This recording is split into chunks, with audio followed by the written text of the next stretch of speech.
FM. We're also streaming from that SuperTalk Mississippi app and your local SuperTalk Mississippi radio station. And don't forget to watch us. We are on your computer, your mobile device. Just head on over to SuperTalk TV.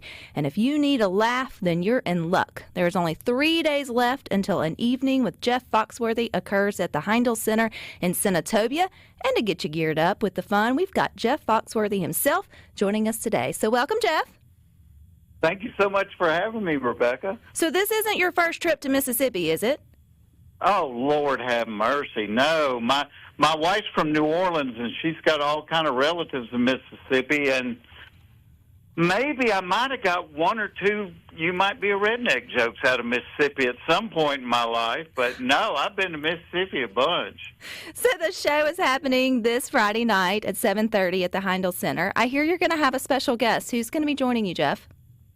Tammy Pascatelli is going to be opening for me, and if folks haven't seen her, she is hilarious. She really makes me laugh. So, you know, we've gotten to the point in this country where all people do is yell at each other, and I keep telling them, I said, we're 85% alike and 15% different. Why don't we just laugh at the differences and share in the parts we're alike? Because we've, as a country, forgotten how to laugh at ourselves. And that's kind of the biggest comment I get these days is people will come back after the show and go, oh, my gosh, I cannot remember the last time I laughed like that. And I think it's healthy for us. I think it's kind of the release valve that keeps the boiler from exploding. I love that idea, Jeff. That's exactly what Rhino and I try to do every day here on Good Things, is just to remind folks that there's still good headlines. There's still good things to talk about. There's still lots of things to laugh about. And you need that break. You need that breath of fresh air. And sometimes you need it in the form of just a 1 to 2 hour event where you just really immerse yourself in it. So what can folks expect out of a Jeff Foxworthy show these days? Oh, you know, I try to cover everybody. So I try to do, like, some stuff that I did on the last special in case people hadn't seen it, and I try to do, like, a third new stuff. And then it's funny, for a long time I tried to avoid doing something I had done in the past, and people kept coming up and go, will you please tell the story about X, or will you please tell the story? So now I try to go back and pick out a few of those oldies that I like and do them and try to have, you know, a little bit of something for everybody. Well, I would say you're unique, Jeff, where you probably look out and have multi-generations out there in the audience, right? Like, and it's okay. Like, you can bring your parents, your grandparents, even your children, you know, and you and your spouse can go all understand the jokes and have a good laugh. So what's it like when you see that your work has touched so many different people and so many different ages and stages of life? Yeah, it's humbling. It's very humbling because I have made a fabulous living doing something I would have done for free. I mean, I still enjoy it that much. But it is interesting, and you look out there and there's somebody 20 sitting with somebody that's 60, and you're like, oh, my goodness, you know, I've gotten to get away with this for a long time. And I think it's probably the way I approach it, too, is I was very fortunate early in my career to kind of figure out what worked for me, and that was, I just thought, hey, if I think something or my wife says something or my family does something, I'm going to just assume other people are thinking and saying and doing the same things. And so that's the way I do it. I mean, because I'm kind of convinced everybody's family's crazy, and that's not necessarily a bad thing, but they're all crazy. And so, you know, to me, kind of the biggest compliment is somebody going, oh, my gosh, you've been in our house. Because, you know, you've taken something that they do all the time, and they've never thought it being funny, and you've kind of, you know, polished it up and showed it to them, and they're like, oh, my gosh, we do that. Oh, yeah. I mean, and elbow each other when you make a comment about your wife, a wife joke or a husband joke, and you see the elbows in the audience, like, you know, that's you, or, you know, that's you. And it's like more people are, like you mentioned, Jeff, are alike than they are different. And we've got a lot of grandparents who listen to Good Things, and I hear you're a granddad now. Let me tell you, I thought I had life figured out. I thought, there's going to be tough days and there's good days, and you just take them all as they come. I had no idea I had this much untapped love inside of me. And I am exactly the grandparent that I made fun of other people for being. What does he call you? God. Do you have a special name? Well, when I was hosting Are You Smarter Than a Fifth Grader, I'd always thought about writing children's books. And my daughters told me then, they were like, Dad, you should do it now because kids know who you are, because of fifth grader. And so I wrote 3 children's books, and one of my buddies, his daughter loved those books, but she couldn't say my name, and so she would say, Dad, let's read the Jeff Foxworthy books. And so when my kids heard that, they never called me Dad again. They just started calling me Jex, Jex.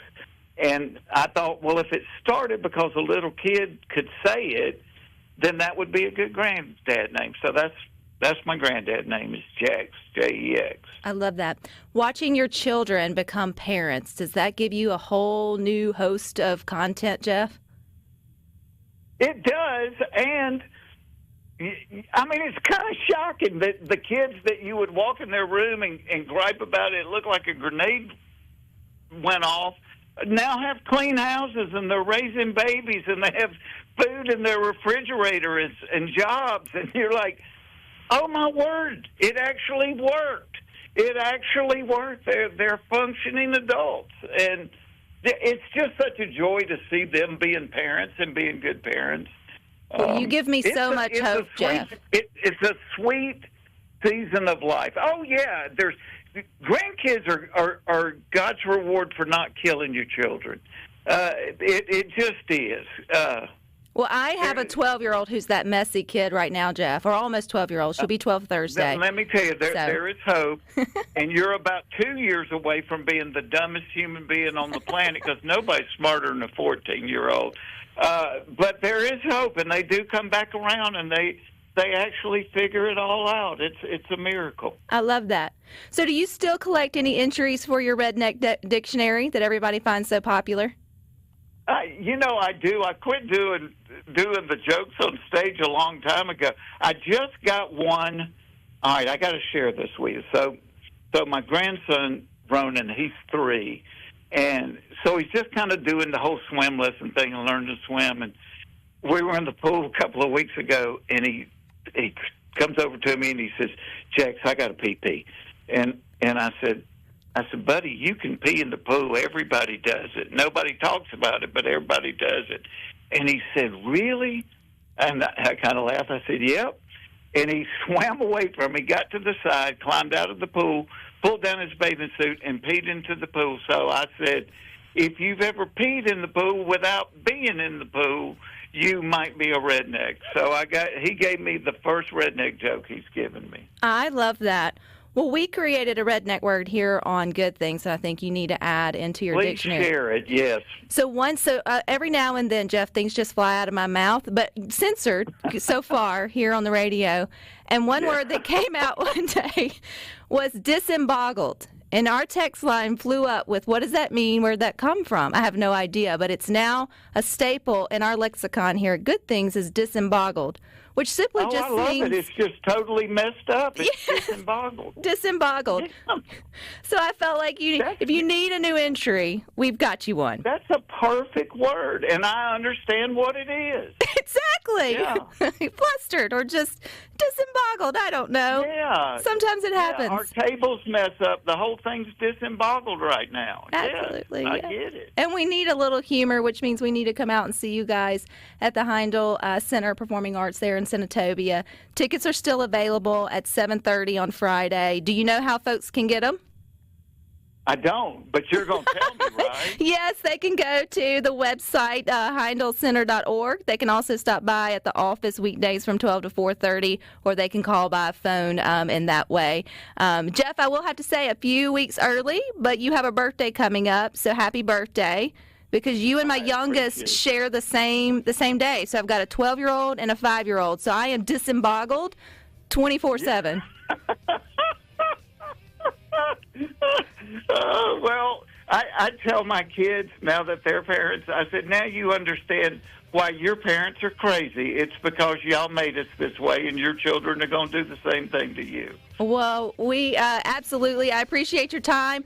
Best of luck to you guys Friday night. If you're ever back in Mississippi, holler at us, okay? I will do that, and I appreciate you so much for having me today. Have a good one. You guys stick with us. We got more good things for you coming.